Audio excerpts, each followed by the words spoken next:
Kryon, Mysteries Within the Human Body. Greetings, dear ones, I am Kryon of Magnetic Service. And I will tell you, they are mysteries to you at the moment, because you couldn't believe what might actually be inside. This month I offer you 4 mysteries, within the human being. They are great mysteries, and each one of them is beyond that which is taught to you, beyond that which is recognized in science perhaps, even esoterics. We are in a time of awakening. And I want to celebrate that. Humans are starting to emerge from a very low time of consciousness, of energy, that for eons have put the human backwards into simply a group that is grouped with animals instead of the soul energy that is magnificent, and that it has spiritual purpose. And in this shift that you're going through, I want to remind you what's inside. I take you to a place now that happens repeatedly. It's a laboratory where they are testing substances that have been developed for the healing of the human being, in the form perhaps of a pill. And in this laboratory those who report there will have a disease perhaps, or symptom perhaps, or pain perhaps. And they're looking for solutions that have never been before. And the company that is offering the solutions takes the group that reports, and segments them in 2 parts, and takes the various pills they would have, and makes them different colors and sizes, and tests them. This group, please take this one, and its different strengths perhaps of the developed drug or substance, or even supplement. And the human then is asked to take the pill on perhaps a schedule, and come back and report. Sometimes the strengths are different. Sometimes the quantities perhaps of mixture is different. This is a test. And humans report they receive the pills. They go home, and they come back perhaps in a month, or maybe even longer depending upon the duration that is required to assimilate that substance into the human body, and have the body then react to it, and do whatever is designed. I think all of you are familiar with this process. Almost every company that develops drugs uses this process before it's ever released. And so the humans come back, and they file into a room where they fill out a form. What has happened to you? Has this helped? Is your pain gone? Or perhaps more dramatically, they will go through a blood test, or maybe even imaging to see whether or not the substance took away or healed or worked with whatever was wrong with them and whatever the design was. And then the scientists take a look at the data. And this is where it gets good. And some of you know where I'm going. And the scientists will take a look from the company, and they say, did this work? Did this not work? And they see one full group, a number, that all had something in common. They had one kind of pill. And of that group there was significant healing. Pain was gone. In some cases, blood tests revealed chemistry was cured. In some cases, the disease left. And instead of the scientists saying, this is great, and high-fiving each other, and saying, we did it. We did it. They look at each other with consternation, because that was the placebo group. All of them received a sugar-coated pill. Nothing was in it. Now that pill may not have been sugar-coated, but that is the phrase that is used for a placebo. Nothing was in it at all. Scientists' data and those in statistics call that a control group, yet it was an uncontrolled group. And what happens next is very interesting, dear ones.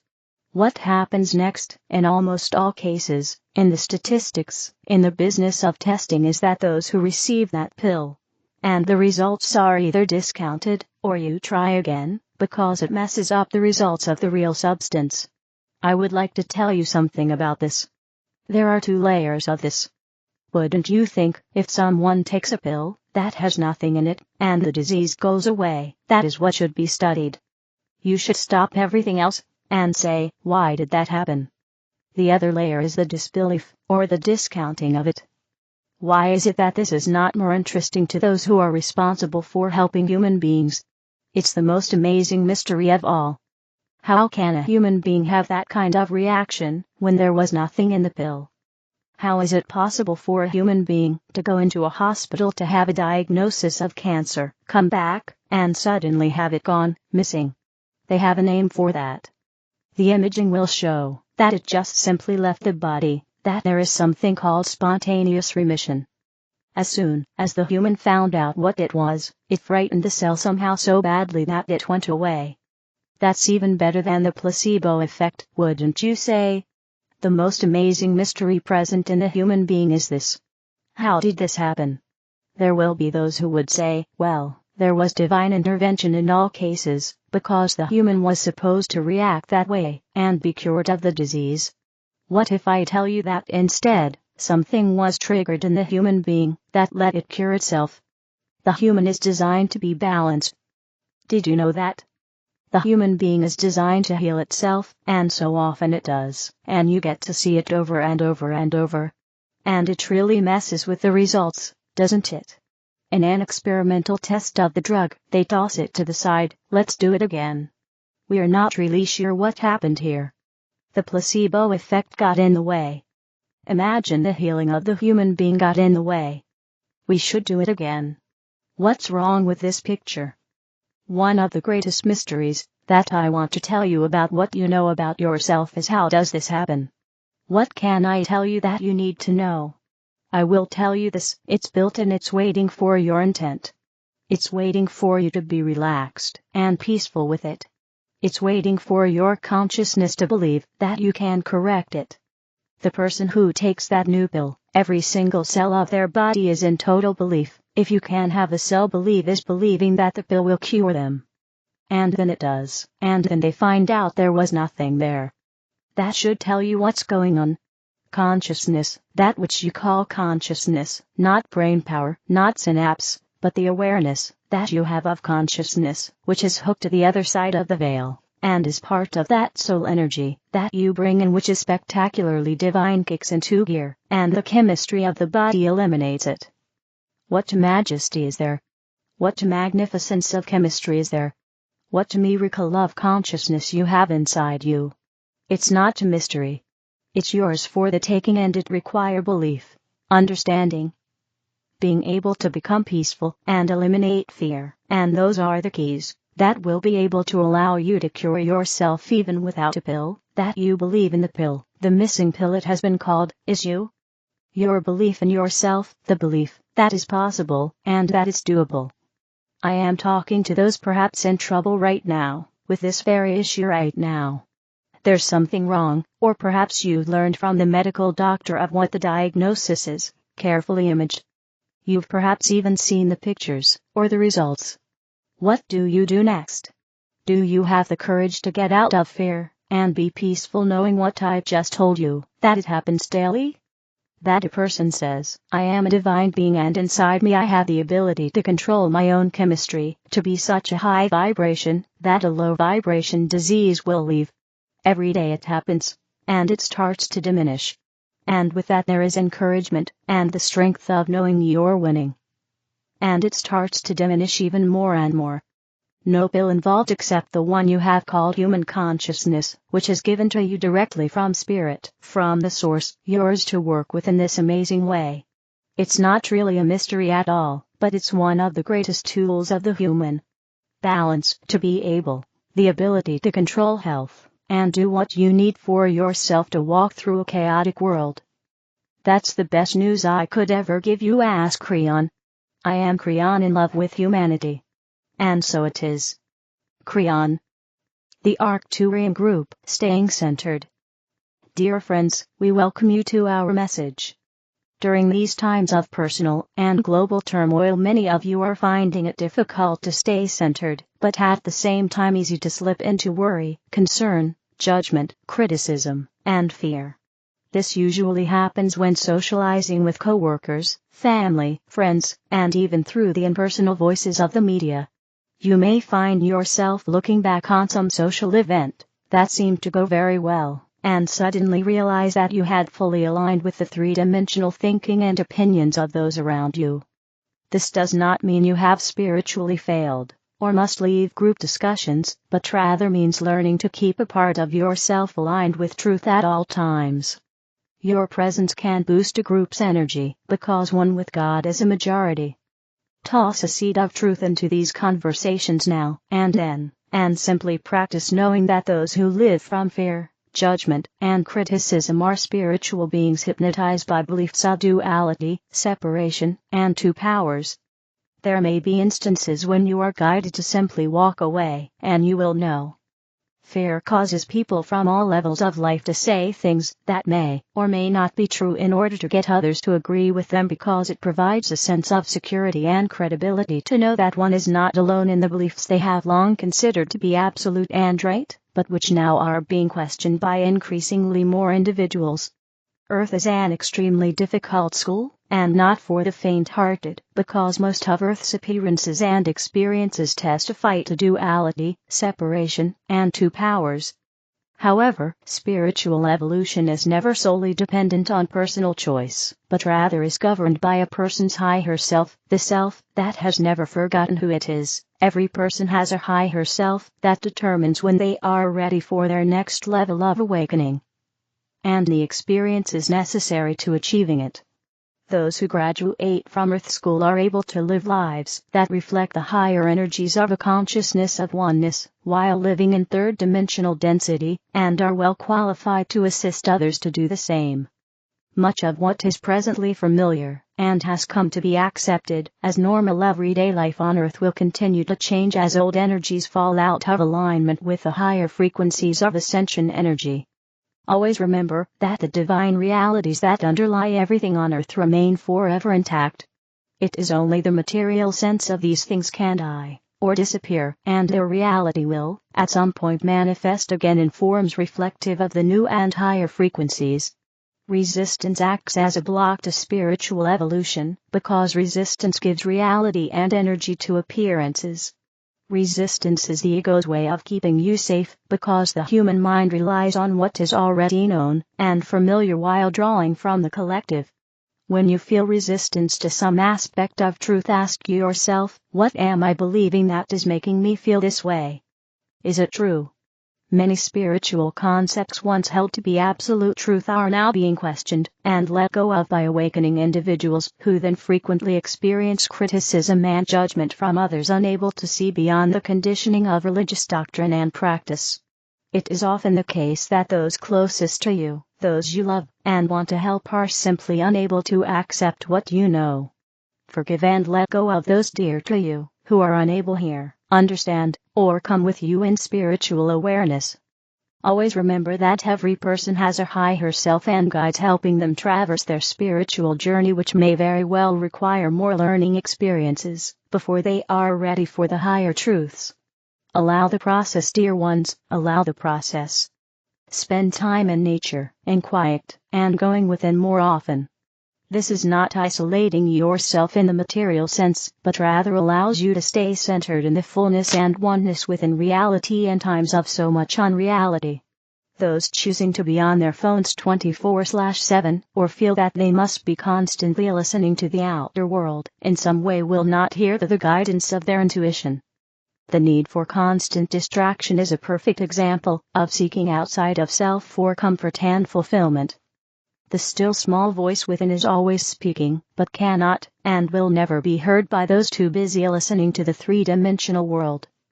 The belief that saints and certain people are more blessed and loved by God than others will fall away as increasingly more individuals awaken to the fact that God/divine consciousness is manifesting its fullness as every individual. All life is the one and only life, all intelligence is the one and only intelligence, every mind is divine mind, and every consciousness is divine consciousness, individualized regardless of what each person chooses to dream. Throughout the centuries and even today there have been, and are, true spiritual masters, who incarnated in order to serve and assist humans awaken as well as to seed Earth's collective consciousness with truth.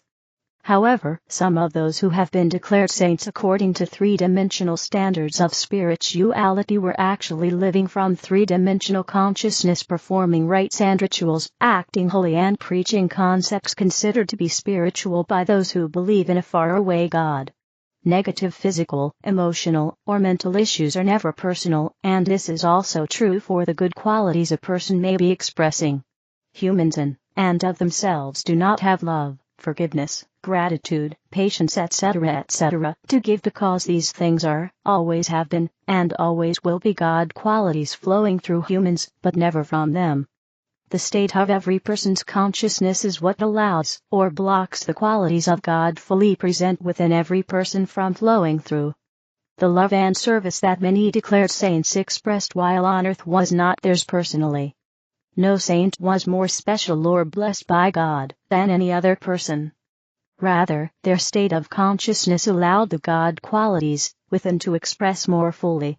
Living in a convent, monastery, or ashram does not make a person holy simply because one's state of consciousness goes wherever a person goes. Those who spend their life focusing on three-dimensional concepts of what constitutes holiness, outer signs and emotions, can, and often do manifest some of these religious concepts simply because as God individualized, they create them. Never forget that psychic does not necessarily mean spiritual. Release any remaining concepts you may have accumulated with regard to what constitutes spirituality. As a part of your evolutionary journey, you have all lived lives in convents, monasteries, and or ashrams, where you seriously took vows. It is important at this time to state your intention to clear all past vows, promises, commitments, and contracts. Vows of poverty, chastity, obedience, or even sincerely saying to someone in a past life, "I will love you forever," can remain active throughout lifetimes until cleared, because these activities were usually done with serious intent, allowing them to remain active, affecting many lives. Silently and secretly be who you are. We are the Arcturian group. Wisdom of the Council, the Miraculous. Rise up, Master. Rise up. Ascend beyond lack, limitation, fear, separation, shame, guilt, unworthiness. Transcend the lower frequencies, the lower vibrations that entangle you. Transcend into pure love, into the knowing of your infinite worthiness. Transcend and come fully into abundance and well-being and harmony and freedom. You came for the journey. You came for the grand adventure. You came to witness your own becoming. You came to witness your journey to realization. You came to witness the grand adventure. You came for the experiences. You came for the fun. You came to express all that you are. Ascend beyond into total love, compassion, understanding, and acceptance for yourself. The rest is easy. When you come into love, compassion, acceptance, approval, understanding, and reverence for yourself, oh, well, then accepting and understanding others is easy, loving others is easy, having compassion is easy. But you cannot allow the energy of compassion through you without allowing it for yourself. This is a pivotal moment. This is the once and for all, forevermore loving request from the divine. That is you to come fully into your infinite worthiness, where your very way of being is to embody love, compassion, acceptance, approval, understanding, and reverence for yourself. Not for some bigger, better, more powerful, godlike being outside of you, not for some bigger, better, more successful person around you, not even for some belief in some galactic beings that are more powerful and enlightened than you. No, once and for all, allowing your infinite worthiness to be embodied by you and experiencing love, compassion, unwavering love and compassion, unwavering love and compassion, unwavering acceptance and approval of yourself, unwavering understanding, and an unwavering reverence for yourself. No one has more power than you. Nothing has more power than you. Nothing is more deserving than you. Nothing can make you more enough than you are. This is the call. This is the final piece into ascension and transcendence. If there is anything you need to forgive, do it now. If you need to forgive yourself, do it now. If you need to forgive yourself for all those years you deemed yourself unworthy, do it now. If you need to forgive yourself for all the times you judged yourself, do it now. If you need to forgive yourself for judging others, do it now. If you need to forgive yourself for the shame you carried and the guilt that you carried, do it now. If you need to forgive another for what you think they need to feel guilty or ashamed about, do it now. Do it now. Do it now. Do it now. Do it now. There's no need to carry it. There's no need to keep dragging it around. Not only are you rolling a boulder up the hill in the mud with big heavy boots on, you have a backpack full of boulders that you're carrying on your back. And then you wonder why you're exhausted. You wonder why you don't feel good. You wonder why everything is overwhelming. You wonder why you're not clear. You wonder why. Forgive. Do it now. You don't need the story. You don't need the guilt. You don't need the shame. You don't need the worry. You don't need to carry this anymore. You're on a journey. You've been carrying backpacks and suitcases of boulders for decades. Why? Well, it doesn't matter. Just let them go. Do it now. Oh, well, I have to carry these boulders. How else will I prove that I am worthy? How else will I please those around me? How else will I be lovable? There is not one boulder in your backpack that's going to make you more worthy, so let it go. You can't carry enough boulders to ever be worthy of the love that you are. You already are. Many of you have experienced completions.